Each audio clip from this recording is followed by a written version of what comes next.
Auto-envoûtement, mythe ou réalité? C'est ce que nous allons voir dans un instant dans cette vidéo. Bonjour, je suis Kyria du site ankis.com, spécialisée dans le nettoyage et la protection énergétique des personnes et des lieux. Alors aujourd'hui, nous allons aborder le thème de l'auto-envoûtement. Comment savoir si vous êtes concerné par l'auto-envoûtement? Comment se crée un auto-envoûtement? Et surtout, comment s'en libérer? Comment savoir si vous êtes auto-envoûté? Alors l'auto-envoûtement, c'est un phénomène souvent inconscient qui peut avoir des répercussions profondes sur notre bien-être mental, émotionnel et physique. Il se produit lorsque des pensées et croyances négatives répétées influencent votre réalité de manière néfaste. Voici quelques signes qui peuvent indiquer que vous êtes auto-envoûté et comment les reconnaître. Et là, je tiens quand même à signaler que l'auto-envoûtement peut être une frontière très mince avec des problèmes de santé. Donc, quoi qu'il en soit, si vous avez un doute ou après avoir écouté cette vidéo, vous vous posez des questions, je vous invite à consulter un professionnel de santé, si ce n'est déjà fait, d'accord ? Bien évidemment que les conseils que je vous donne ici, les constats, moi-même j'ai été victime de ce phénomène, je l'ai vraiment ressenti au plus profond de moi et je sais exactement quels sont les symptômes. Mais ceci étant, rien ne vous empêche de consulter un professionnel de santé et j'insiste là-dessus également. Alors, comment savoir si vous êtes auto-envoûté? Alors, voici des signes qui sont souvent assez fréquents et communs à des personnes justement qui ont vécu et qui vivent ce phénomène. Alors, ce sont des pensées négatives persistantes. Vraiment, l'un des principaux signes d'auto-envoûtement, c'est la présence constante de pensées négatives. Si vous vous trouvez régulièrement à penser que vous n'êtes pas assez bon, que vous vous dévalorisez constamment, que vous n'avez pas de chance, que vous échouez toujours, ces pensées peuvent vraiment renforcer un état d'auto-envoûtement. Donc c'est vraiment important que vous puissiez vous auto-observer, prendre conscience même par rapport à votre vie d'avant, qu'est-ce qui a justement provoqué cet état ? Est-ce que c'est lié à quelque chose de particulier ou est-ce que c'est venu soudainement? Car lorsqu'il s'agit d'un auto-sabotage, c'est un phénomène qui se présente assez vite parce qu'il y a eu quelque chose, d'accord? Donc, soyez à votre écoute. Mais là, j'y reviendrai un petit peu plus tard dans la vidéo que je vous présente aujourd'hui. Alors ensuite, vous avez aussi des émotions intenses et incontrôlables. Ce sont des émotions telles que la peur, la colère, la tristesse ou le désespoir qui vont surgir fréquemment et de manière intense. Ça peut être également là aussi un signe d'auto-envoûtement. Ces émotions sont souvent exacerbées par des pensées négatives récurrentes, créant un cycle difficile à briser. Et ça arrive, vous savez, vous avez l'impression de subir des humeurs changeantes.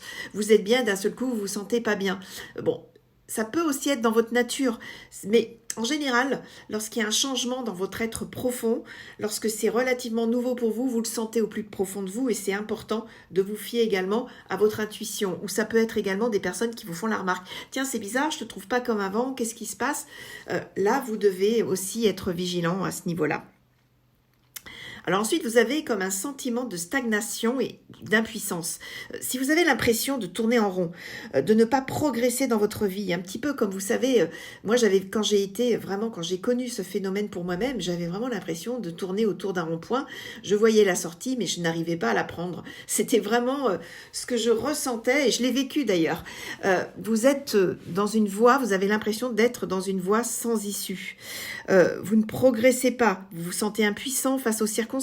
Cela peut indiquer un auto-envoûtement. Ce sentiment de stagnation est souvent le résultat de croyances, on le verra aussi, limitantes, qui empêchent tout avancement personnel ou professionnel. Vous avez envie d'avancer, mais quelque chose, une force invisible, vous empêche justement d'aller de l'avant. Ça, c'est un signe qui est très, très présent. Vous pouvez aussi avoir des problèmes de santé répétés, des problèmes de santé fréquents comme des troubles de sommeil, des tensions musculaires, des maux de tête ou des troubles digestifs. Ça peut être aussi lié à un auto-envoûtement.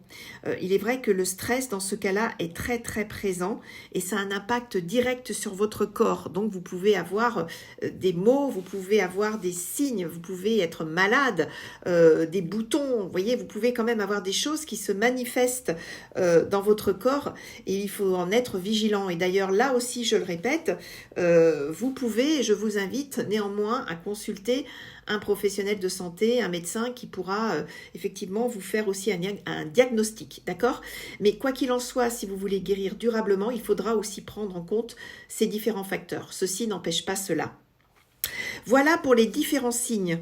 Donc là, maintenant, on va aborder le comment se crée justement cet auto-envoûtement et surtout, comment s'en libérer. L'auto-envoûtement se crée par un processus psychologique et énergétique où une personne, souvent inconsciemment, génère et renforce des pensées et croyances négatives qui finissent par avoir un impact réel sur sa vie.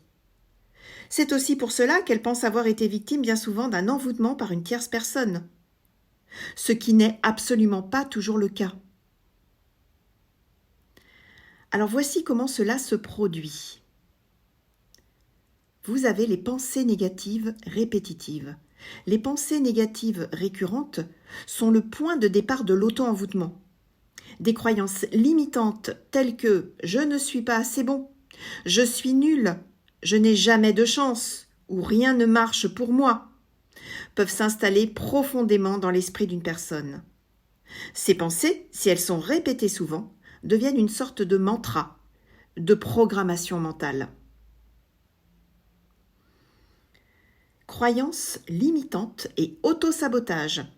Avec le temps, les pensées négatives se transforment en croyances limitantes qui dictent la façon dont une personne voit le monde et sa place dans celui-ci. Par exemple, si une personne croit qu'elle échouera toujours, elle finira par adopter des comportements qui sabotent ses propres efforts, confirmant ainsi sa croyance initiale. Ce cercle vicieux d'autosabotage renforce l'auto-envoûtement. Renforcement par l'émotion. Les pensées et croyances négatives sont souvent chargées d'émotions puissantes, comme la peur, la colère, la tristesse ou le désespoir. Ces émotions amplifient l'effet des pensées négatives et les ancrent plus profondément dans la conscience de la personne. Les émotions servent de carburant, intensifiant le cycle de l'auto-envoûtement. Projection sur la réalité. Les croyances et pensées négatives commencent à se manifester dans la réalité de la personne.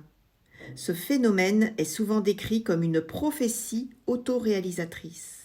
Par exemple, une personne qui croit qu'elle est toujours malchanceuse peut ignorer les opportunités positives qui peuvent se présenter à elle et se concentrer uniquement sur les événements négatifs, renforçant ainsi sa perception qu'elle est malchanceuse. Influence externe. Les influences externes peuvent jouer un rôle significatif dans la création et le renforcement de l'auto-envoûtement. Les médias, les relations toxiques et les environnements stressants peuvent bombarder une personne de messages négatifs qui soutiennent et amplifient ses propres pensées négatives. Cette exposition continue à des influences extérieures négatives qui peuvent faire partie intégrante de l'auto-envoûtement. Manque de conscience et de vigilance. Souvent, les personnes ne sont pas conscientes qu'elles se sabotent elles-mêmes. C'est inconscient. L'absence de conscience de ces schémas de pensée et de comportement signifie que les pensées négatives peuvent fonctionner en arrière-plan. Et c'est ça qui est vicieux d'ailleurs. C'est très très sournois, affectant constamment la vie de la personne sans qu'elle ne s'en rende compte. En réalité, l'auto-envoûtement se crée par un mélange de pensées négatives répétitives, de croyances limitantes, d'émotions intenses et de projections sur la réalité, souvent renforcées par des influences externes et un manque de conscience.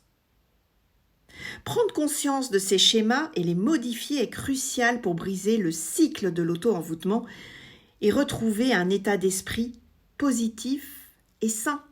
Et c'est d'ailleurs ce qui va se manifester dans votre vie. Plus vous allez travailler, plus la personne va travailler sur ces schémas négatifs, plus elle va se sentir bien et des opportunités vont pouvoir se créer dans sa vie. Et là, on se dit « Waouh !» Vous savez, le corps, l'humain, s'habitue très vite à la souffrance. Ça peut même être une addiction. Il y a des gens qui sont addicts à leur mal-être. Si vous leur proposez une formule miracle pour aller mieux, ils ne seront pas forcément partants. Nous vivons dans une société qui est très anxiogène. Ça, j'en ai déjà parlé dans de précédentes vidéos. Il est important de travailler en conscience sur soi. Bien évidemment qu'à partir du moment où vous allez commencer à travailler sur ces différents processus, vous allez voir que tout peut changer dans votre vie. Comment se libérer durablement d'un auto-envoûtement ? Eh bien déjà, il faut en prendre conscience. Nous en avons déjà parlé juste avant. La première étape pour se libérer de cet auto-envoûtement, c'est de reconnaître son existence. C'est d'identifier vos pensées et croyances négatives. Le mieux dans ce cas est de tenir un journal pour noter ces pensées récurrentes et les moments où elles se manifestent le plus souvent. Pour ce faire, j'ai une petite astuce pour vous, c'est de mettre la caméra, votre caméra. C'est une caméra invisible que vous imaginez au-dessus de vous et qui va filmer tous vos faits et gestes. Et c'est un formidable outil pour justement apprendre à être dans le moment présent, car c'est dans le moment présent que tout se joue. Vous pouvez aussi méditer et visualiser. Et pour ce faire, je peux vous mettre un lien d'une méditation que vous pouvez trouver sur le site YouTube, en Kiss. C'est la vidéo numéro 3 qui s'appelle « Pureté instantanée ». C'est une méditation qui va vous permettre de visualiser une lumière blanche purificatrice qui va dissiper les énergies négatives. Donc je vous invite vraiment à la découvrir, à prendre 3-4 minutes pour vous et à faire cette méditation qui peut vraiment vous aider à lâcher prise. Vous avez aussi les affirmations positives. Remplacez les croyances limitantes par des affirmations positives. Oui, ça demande du temps, mais vous pouvez quotidiennement répéter des phrases comme « Je suis digne de succès »,« Je suis entouré d'énergie positive »,« Je mérite le bonheur ». Ces affirmations reprogrammeront progressivement votre subconscient. Il y a aussi la purification énergétique. Utilisez des techniques de purification comme la fumigation à la sauge. Vous pouvez aussi trouver un article qui aborde ce sujet sur mon blog. Au Palo Santo pour nettoyer votre espace de vie. L'espace de vie n'est pas à négliger, loin de là. Tout a un impact. Prenez des bains de sel pour purifier votre aura. Vous pouvez également utiliser des cristaux protecteurs comme l'améthyste et la tourmaline noire. Il y a plusieurs choses à faire. Vous pouvez faire vos propres recherches. Peut-être que vous avez déjà d'ailleurs un rituel que vous mettez en place.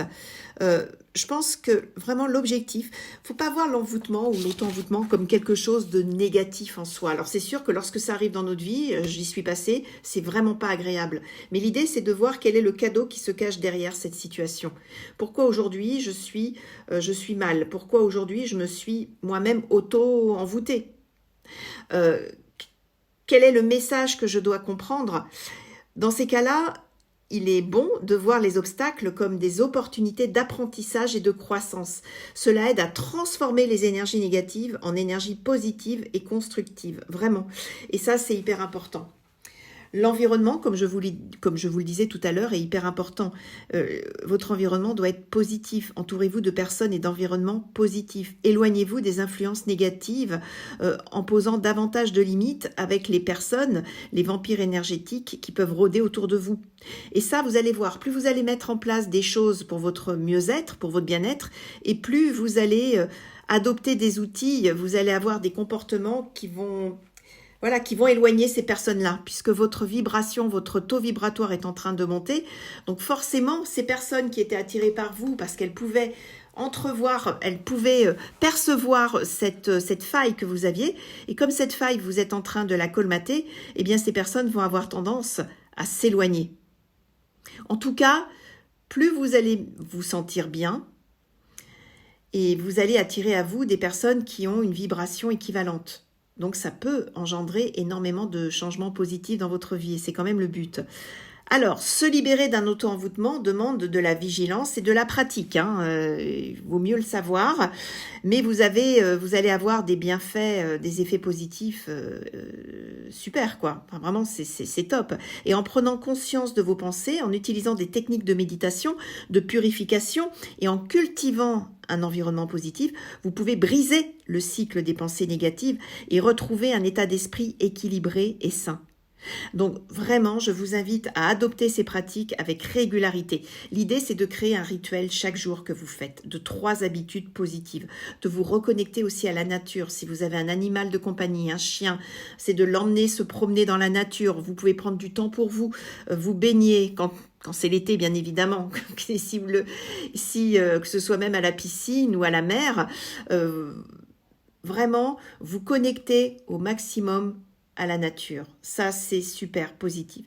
Donc l'idée, le secret, la clé de la réussite, c'est la régularité. Alors si effectivement vous avez du mal et que vous souhaitez faire appel à un thérapeute, c'est tout à fait possible. Celui-ci peut vous aider justement à aller mieux.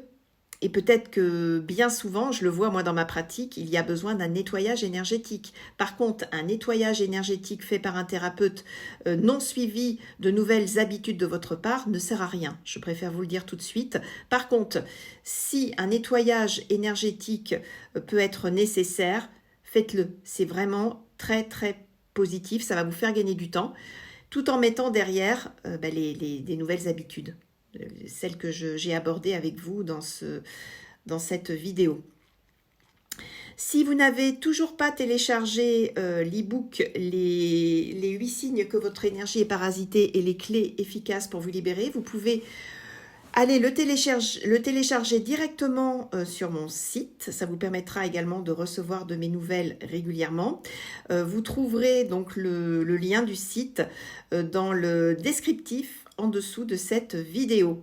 Voilà, si vous avez aimé, je vous remercie de liker et de vous abonner à ma chaîne YouTube. Et je vous dis à très très bientôt pour un nouveau thème sur le domaine, dans le thème de l'énergie et du parasitage énergétique et de la protection, puisque ça aussi, c'est un thème important que j'aborderai très bientôt.